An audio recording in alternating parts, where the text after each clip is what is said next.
I am Swifto, and welcome to this 8th and final part of my audio story, Lab Rats, The Whole Story. For this final part, I shall be reading Chapter 13, Fixing a Hole with a Little Help from My Friends, I like that title, and Chapter 14, A Whole Lot of Goodbyes. I hope you enjoy, and thanks for listening. Chapter 13, Fixing a Hole with a Little Help from My Friends. The beginning of the 21st century was less than an hour away, and around the great hole where the laboratory had once been was a crowd of lively people, all gathered to celebrate the coming of the new millennium.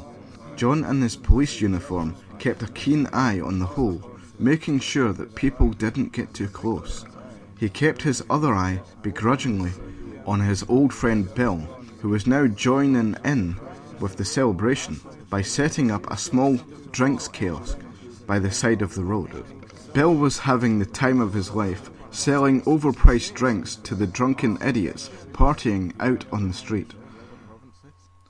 Meanwhile, a short distance away, two little boys were climbing over the giant iron fence of Farway's forest, and with a leap they landed on the grass on the other side.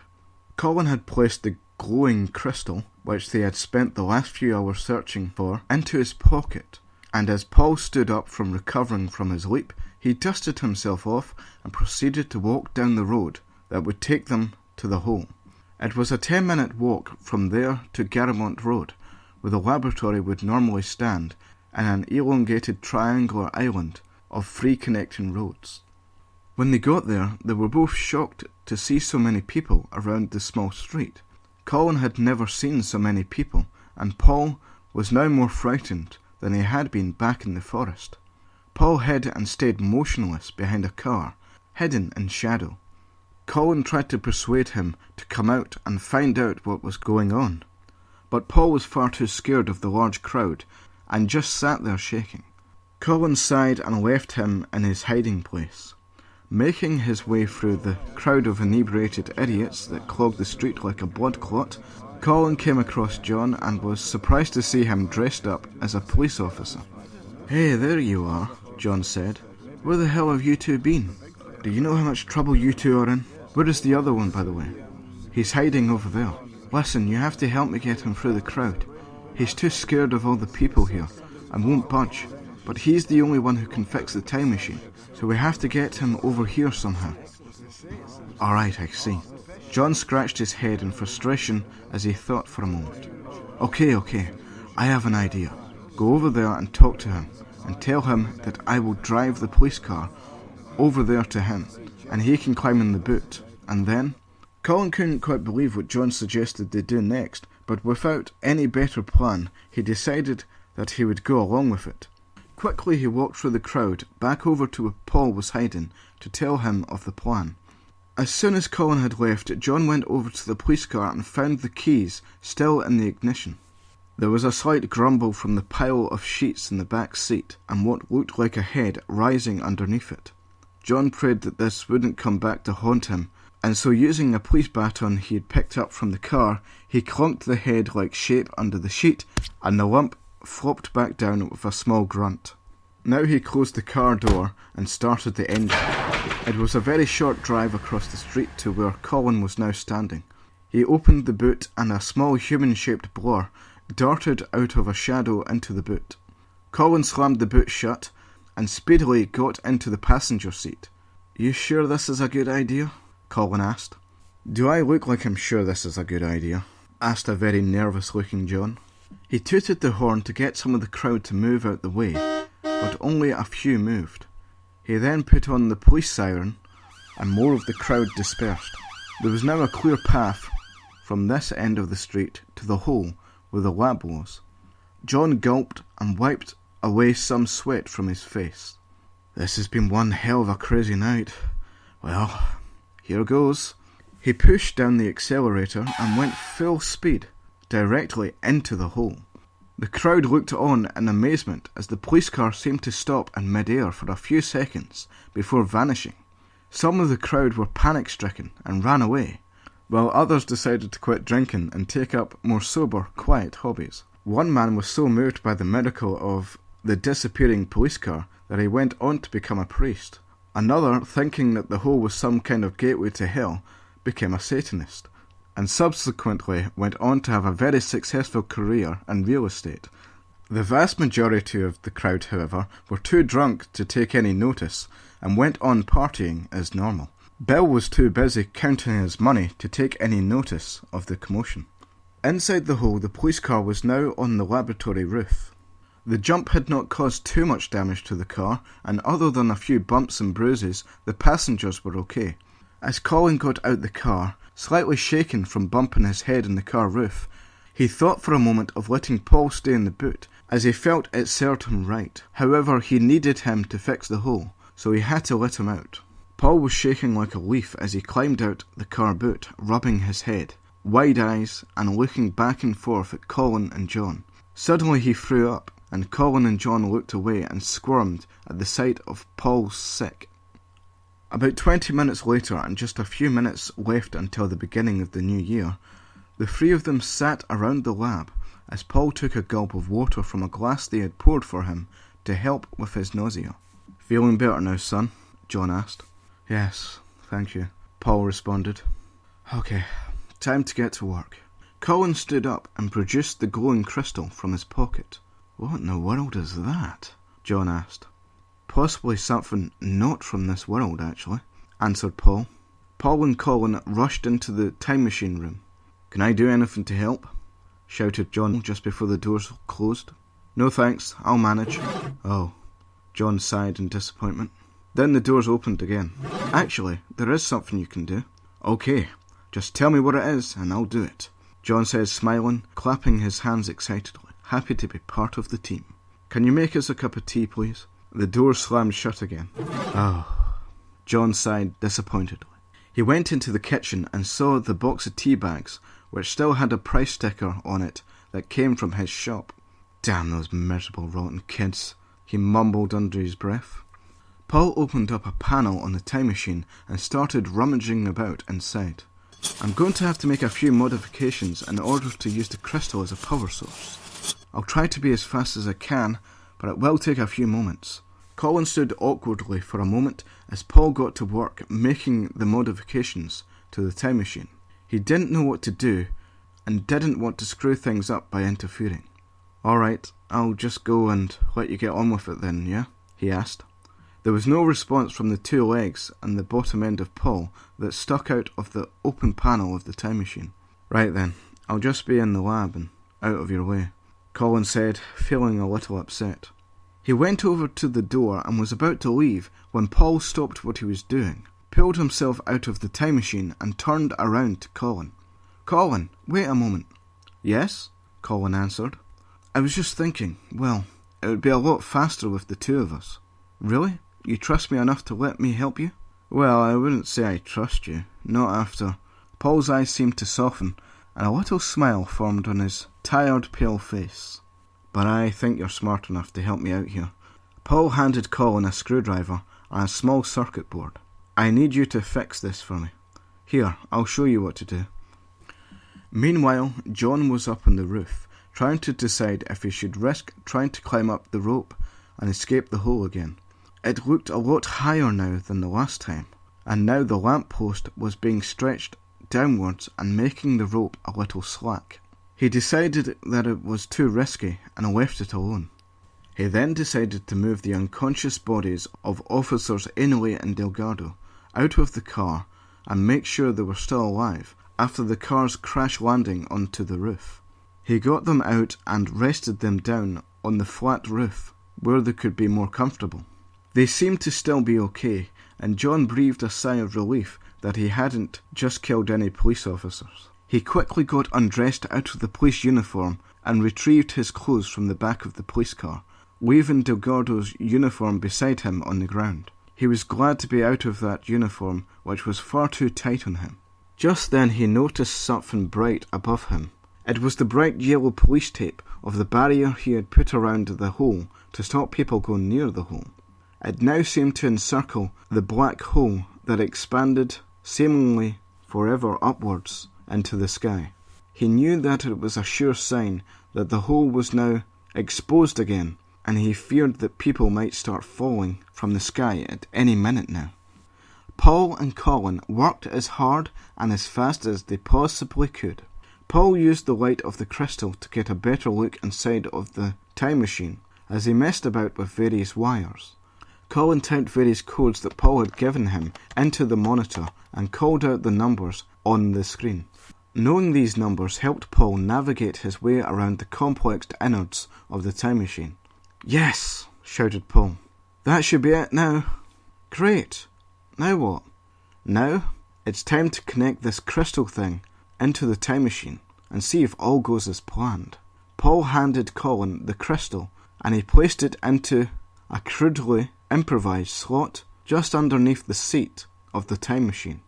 "Okay, now I just need the computer's help to maintain the portal stability and balance the power levels." "Computer," Paul called out. There was no response. "Computer," he repeated louder. Again there was no response. Paul rested his head in his hands. "Computer, we don't have time for this. Just respond to me, would you?" "Maybe I should talk to her," Colin offered. "No, wait." Paul stood up straight and spoke in a loud, clear voice. "Computer, I am addressing you, Sarah, the computer." "What? What did you say?" The computer finally responded. "You heard. I'm giving you a name, Sarah." "You are? My name? My name is Sarah." "Yes. From this day on, Sarah, I will give you that name. In honour of my long-lost best friend, I name you after her." There was silence in the room, apart from the sound of the time machine uncaringly working away like a mindless machine. "Well, what do you think?" Paul finally spoke. I don't know what to say," the computer AI responded. Sarah the computer.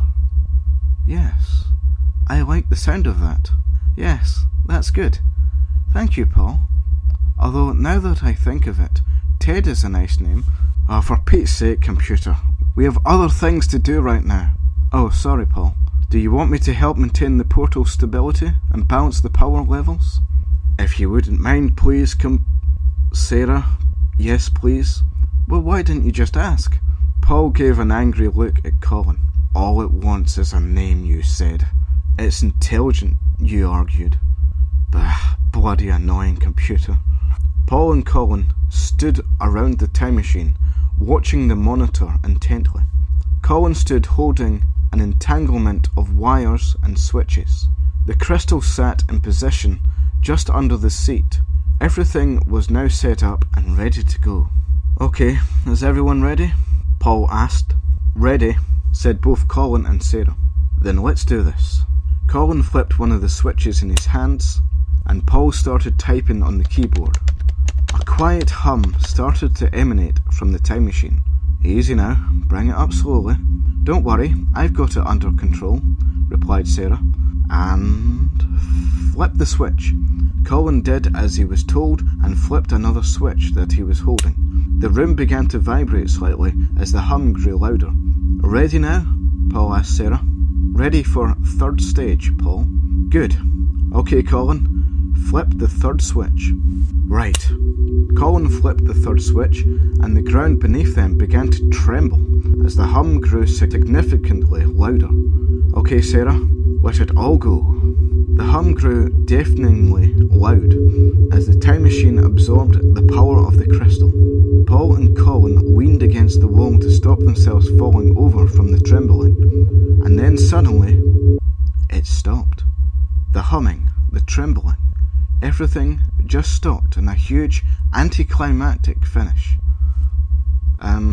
Did it work? Asked Colin. I'm not sure. Computer, can you scan the surrounding area? Has it worked? I can detect nothing at the moment, Paul. Remember you unplugged computer terminal 3 a few hours ago and took it outside. Oh, that's right, I forgot. We'll just have to go out and see for ourselves then. Paul raced out the lab, through the hallway, and quickly typed in the door code to go outside.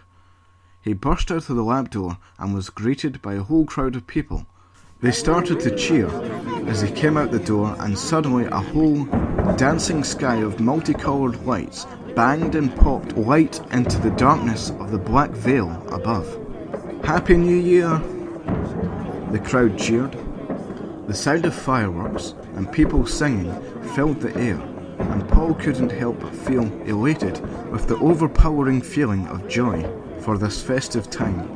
He laughed as an attractive young woman several years older than him took his hand and led him singing and dancing into the crowd.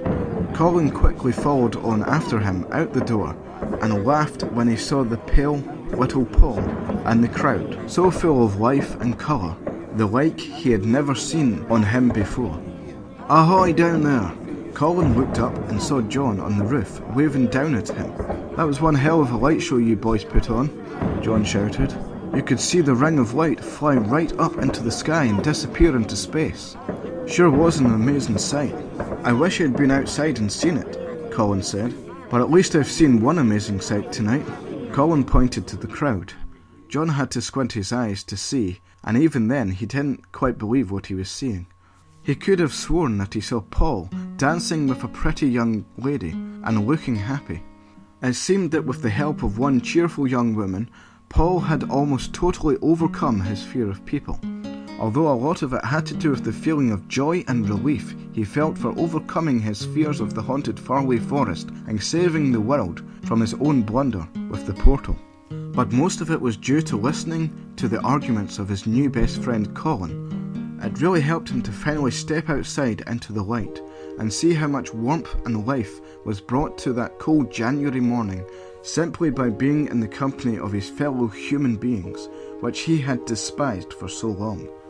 Of course, the two young boys would have many more arguments to come in the future, and even the past, for this was just the beginning of their adventures, and both Paul and Colin still had much more to learn about themselves, humanity, history, and the universe around them.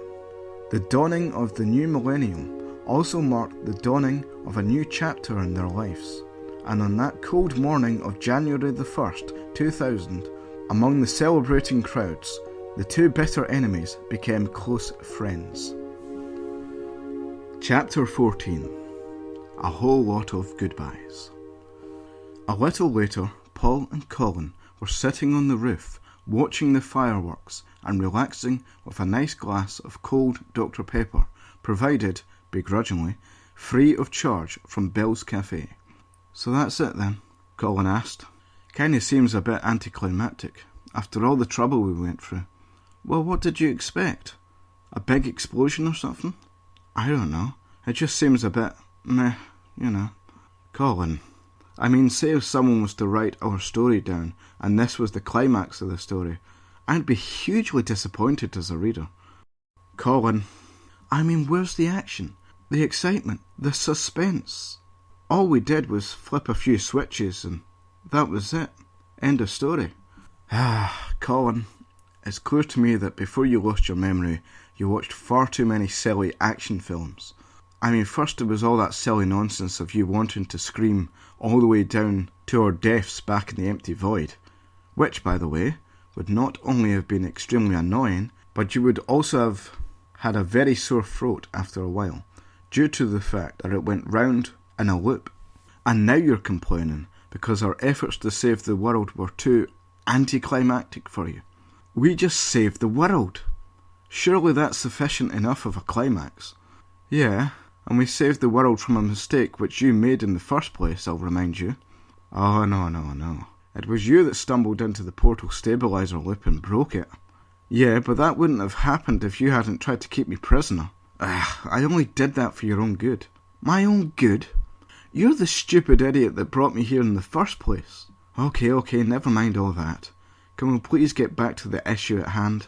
Alright. Paul and Colin stood up and turned round. They both shook their heads as Colin spoke. "I still think it's a good idea that we create another portal and dump it in that. Who would ever know?" "No way," Paul replied. "Not until we sort out the issues with the expanding portals. That's a very bad idea. No, the only thing I can think of is to push it off the edge and let whoever finds it deal with it." Paul and Colin went over and looked at the police car that still rested where it had fallen on top of the lab roof. "That damn shopkeeper," Paul said. "What madness possessed him to drive a police car onto my roof?" "Well, you know, this is all your fault, of course."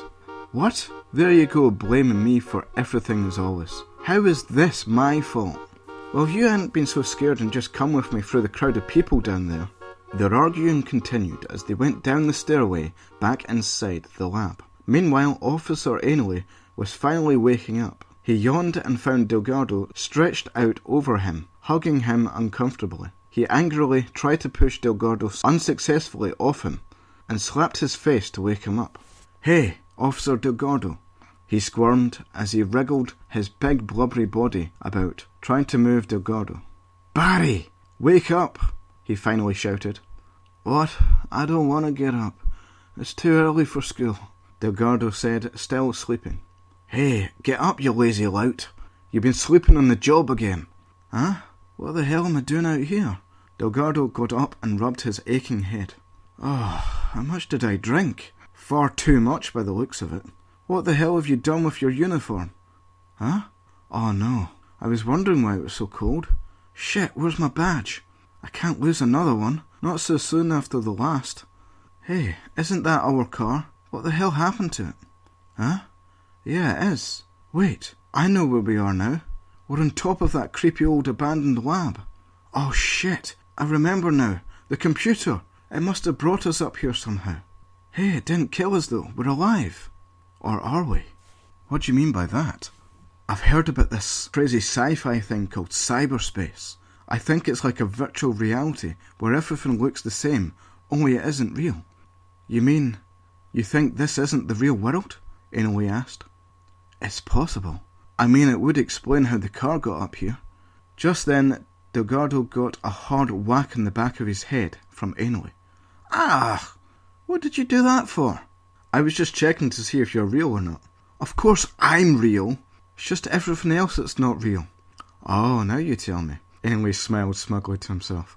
"Come on, Ainley, get a grip here. We have to spread the word. The computers, they're taking over. Maybe they've even already stolen our identities in the real world. For all we know, all our friends and our family could be replaced with virtual robots." "Right, come on then. Let's get back to the station and warn the chief." "Right. No, wait. They might have replaced the chief as well." "Right, I didn't think of that. Shit. What should we do?" "First we'll get down off this roof, and then we can think of a plan to deal with the robots at a safer location." Delgado spotted the stairs to the lab and pointed them out to Ainley. They nodded to each other and tried to both get down the stairs at once, banging their heads together in the process. "Oof! After you," Ainley said angrily. Ainley and Delgado slowly made their way down into the cupboard and out into the lab hallway, watching very carefully for any killer robots or crazy computers that might try to stop them. They saw the outside door wide open and went stealthily as a fart in a bath over to it. They jumped as they heard a voice speak to them. "Thanks for visiting. Please close the door on your way out," said Sarah the computer. "Oh, thank you, ma'am," Ainley stammered. Where are you, by the way?" "I'm in the walls, all around you. My name's Sarah.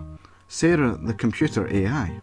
"Oh, lovely to meet you, Sarah the computer AI." Ainley and Delgado went white and wide-eyed as they looked at each other and both said, "Computer AI?"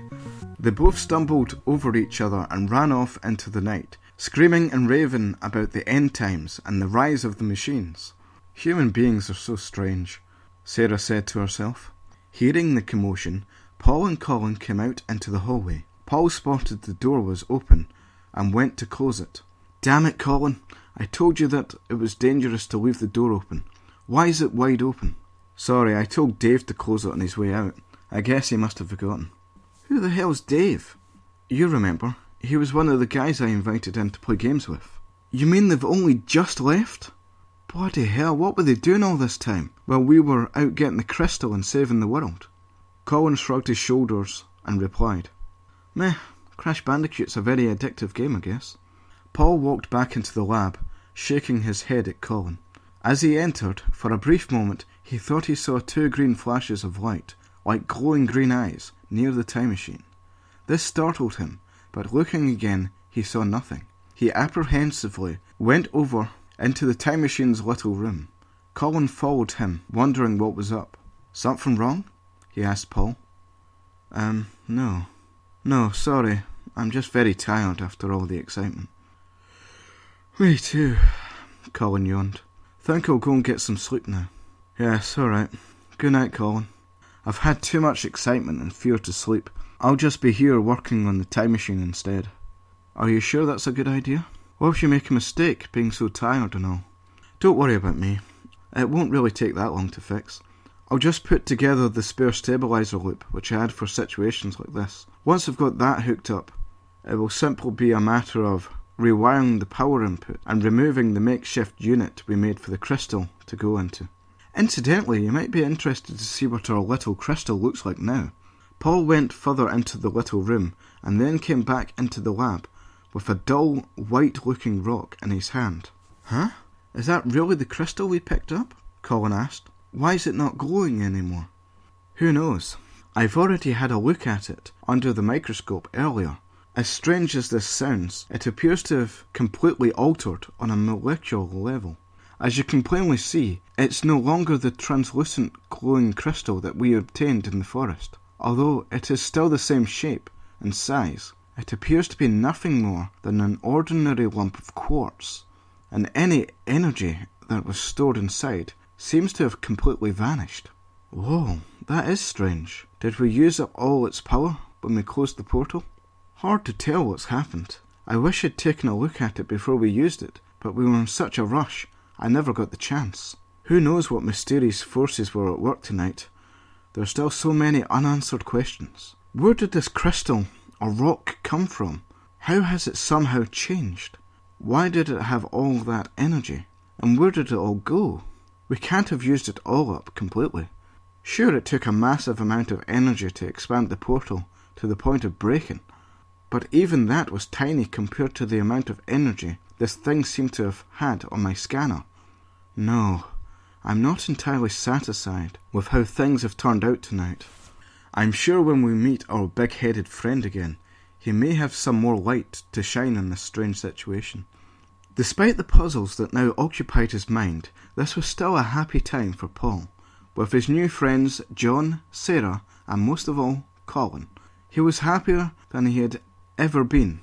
All his life, he had been haunted by the dark shadow of his first memory and the feeling of abandonment by his dad, his adopted family, and then his old friend, the girl called Sarah, whom he had feelings for that he did not understand at his age, despite his enhanced intelligence. Now he had found a new little family of his own, a family made of old enemies, who were now close friends. He was glad not to be alone anymore, but he knew that it was to be short-lived. In the morning he was to fix the time machine, and then he would have to say goodbye to his new friend Colin. It was his fault that Colin was here in the first place, and it was his fault that he had lost his memory. He felt he was honour bound to get his friend safely back home, no matter what.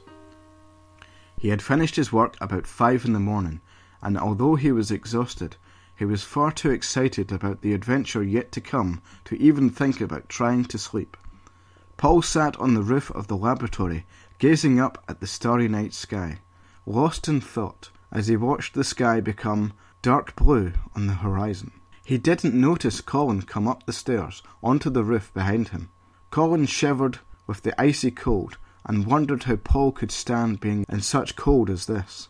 "See anything interesting up there?" he asked Paul. "Oh, you're awake. I was just looking at the stars. It helps me to think." "What are you thinking about?" "There was once a time before I ever thought about seriously building the time machine for real, when I'd look up at the stars and dream about going up there and having adventures on other planets. I used to share those dreams with Sarah, and would sit up at night while everyone else slept, and would make up our own little adventures at various planets we would visit, the strange people we'd see, and out there far in space, we'd find our families, wise, important people from other planets. We dreamed that they would come to Earth and take us away, Back home, to people just like us. We'd no longer be outcasts. We'd be home and surrounded by family and friends. Silly, really. Home for me is, and always will be, this pale blue dot that we call the earth. If tonight has taught me anything, it's that in the end, I am just human after all. And I would risk my own life to save my home, the earth, my own family, the human race. Colin sat for a moment and thought about his own situation. Somewhere in time and space there's a family missing me. Somewhere someone knows my name and wants me to come back home. At least I hope there is. Well, there's one way we can find that out. We should get going now and find out who you really are. Paul stood up and smiled at Colin. I finished fixing the time machine. Why don't you come down and have a look? Paul turned away from Colin and seemed oddly uncomfortable as he spoke. Then you can go home, Paul said softly. Colin got up and put his hand on Paul's shoulder. You alright? Yes, of course. Come on, a new adventure awaits us. Can't wait to see what your time looks like. The future. I wonder what it'll be like. As rosy-fingered dawn soon appeared over the horizon of the Altovian hills and sparkled hopeful light on the frosty leaves of that great wooded wilderness known as Farway's Forest, the time to say goodbye to Colin was quickly approaching. The boys then made their way down the steps and through the building into the time machine room. Oh, Colin, before you go, I want you to have this. Just something to remember us by. A souvenir of our little adventure. Paul handed Colin the lump of quartz-like rock that they had spent the night before searching for. Huh? I don't know what to say. Thank you, Paul. Colin looked over the strange dull white rock and smiled, remembering the hardship they went through to obtain it. I'm going to miss you, Paul said. I'll miss you too. Oh, enough of this silly sentimental stuff. Come on then. We can say goodbye proper when we actually get you back home. Right, yeah, let's go, Colin said, trying hard to toughen up and not let any tears escape his eyes. Paul started to climb up the time machine steps to the seat in the middle when suddenly he stopped. You know what, Colin? Why don't you have a go in the seat? Really? I can? Paul held onto the side and swung round slightly to make room for Colin to get up the steps. Colin got up past Paul and sat down in the comfy leather seat for the first time. Well, what do you think? Paul asked him. Nice seat? Colin replied, much to Paul's annoyance. Nice seat? Nice seat? That's all you can say. You happen to be sitting on a very complex and sophisticated piece of engineering, and all you can say is, nice seat? Well, what am I supposed to say? I don't know. You could say something better, though. Paul uncomfortably pulled the keyboard and monitor closer to him, and while standing on the steps of the time machine, he activated it. The tangle of wires connecting to the roof was disconnected. With a slight buzzing sound, the new portal stabilizer loop came to life, while a giant black hole appeared under the time machine that seemed to stretch down forever into total darkness. Colin fastened his seatbelt, and Paul held tightly onto the little railing of the steps. While all this was going on, the two boys continued to argue with each other, as they had done the day they had first spoken to each other. It seemed that they had not quite learned how to be good friends yet, and still bickered furiously, as though they were still old enemies. The two bickering, friendly enemies seemed to whoosh down into the ground, as they were shot near the speed of light through the portal into another time and place. Sarah the computer, of course, could not follow, and felt, in her simulated emotional way, sorry to see them go off without her. Now that her friends were gone, she switched herself off into standby and waited for Paul's return, not knowing when or even if he would ever return. The end. That is the end of Lab Rats, the whole story. Thank you very much for listening if you've managed to get through all 8 parts, and I hope you've found some amusement from it. If not, then... Anyway, I'd just like to apologise for the odd peaks in audio, especially when I say words with P in them. Yeah, wasn't a great idea to name one of my characters Paul, was it? Sorry about that. Hopefully the poor audio and reading from me wasn't too distracting. I hope to improve my reading skills in future audio stories, and I will try to remember to sit further back from the microphone so as not to make it spike every time I say something with a P in it. If you have any questions or constructive feedback, then please let me know your thoughts and opinions in the comments. I'd just like to say that I know this isn't exactly the best written story ever, and I'm well aware of a few mistakes that I've made here and there, despite having gone over it several times. I noticed a few mistakes and clunky dialogue moments while editing, but hopefully it's not too bad. I would like to say that this is by no means the final end product. Think of this as more of a test, more to see how people respond to it, rather than a final, finished, published story or whatever. I know a lot of Lab Rats is really cliché and somewhat juvenile in style, such as Colin losing his memory, Paul basically being an orphan, although we're not entirely certain about that at this point. And of course the time machine itself is a major overly used trope too. A lot of that was intentional, however, as the reason for Lab Rat's existence is that I wanted in some small way to keep my childhood dreams alive. And when you're a child playing silly games, you don't really think about if something's cliché or not. Lab Rats started out as a game I used to play with my old childhood friend Chris, and back then we simply called it the Time Machine game. We weren't concerned at all about silly adult ideas like clichés or copyright infringements. We just made shit up and had all sorts of adventures together on our own little time machine, which was real, by the way, although actually it was just a tree in reality. Lab Rats is not meant to be a serious, deep exploration of the human experience or some revolutionary piece of literature. It's just supposed to be a bit of silly fun, with a few moments of horror and emotional moments to make the characters seem a little bit more relatable. But really what Lab Rats is all about is keeping silly childhood dreams alive, and it exists to honour my childhood self, who was so small and insignificant to everyone else, but had such big, ambitious dreams. I am very much like Paul myself, in that I struggle to let go of the past. Lab Rats is my way of keeping my childhood self alive in some way, and saying fuck you to the world that demands I must grow old and boring like everyone else. Lab Rats is dedicated to all you people out there who once were very small with big ambitious dreams, but like me you were forced to grow up too early and forced to give up those silly little juvenile dreams. I hope in this way at least you can somewhat relate to the characters and what my story is really all about. If I have succeeded in at least entertaining you for a little while, then I'm glad. If not, then all I can do is hope that I improve with my next story. If you did enjoy Lab Rats the whole story, however, you might like to know that Paul and Colin will return in the second Lab Rat story, The Island of Lab Rats.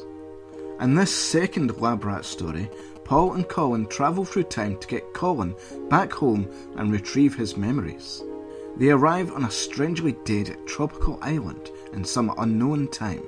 Paul is sure that this is Colin's time, but Colin feels that he is wrong. They end up falling out again and splitting up. Is this really Colin's time? Are there people here that can help him remember who he really is? In order to answer these questions, Paul and Colin must enter the sinister Black Pyramid, which lies in the sea off the coast of the island, while being hunted by mutants and the evil nerves who reside within. And this is only the beginning of Paul and Colin's adventures. In the third Lab Rat story, the adventure continues as Paul and Colin find themselves back in Demonfield in the 1930s. There they get involved in an odd story about making movies and monsters. After that, in the fourth and biggest Lab Rat story of them all, The Time Conspiracy, the two boys get involved in a conspiracy to change the timeline. in an adventure that stretches from the Neolithic to the 23rd century. Then after that, Paul and Colin will have many more adventures in time and space. They will meet King Gamut, stop an alien invasion, and even discover what really happened to Captain Farway. They will set up their own paranormal investigation team, simply known as Lab Rats Inc. That's a nod to Scooby-Doo in case you didn't get that. Lab Rats Inc. will do battle with demons, vampires, and the worst monsters of them all, primary school teachers. They will travel back in time to 1991 in an attempt to save Paul's father. Meanwhile, Colin will find an Egyptian sarcophagus that will provide a tantalising clue to his origins. They will make great and remarkable discoveries as they go to ancient Rome, Central America during the Aztec period, and even travel to darkest Africa in the Victorian era to hunt down the Thunder Lizard. All this is but just a small taste of the many adventures that await Paul and Colin in the future. Or is it the past? If you'd like to help with Paul and Colin's adventures, please support me any way you can. I normally hate begging for support from people, so I won't do this again hopefully. But just for this once, I would like to ask you, if you've enjoyed any of my content, please subscribe, give the video a thumbs up, or a nice comment, or whatever you can do to help me with my silly childhood dreams of being a writer and entertainer. I really hope you've enjoyed listening to this silly little story of mine, and thank you very, very much for listening. I have been Swifto, and adios for now.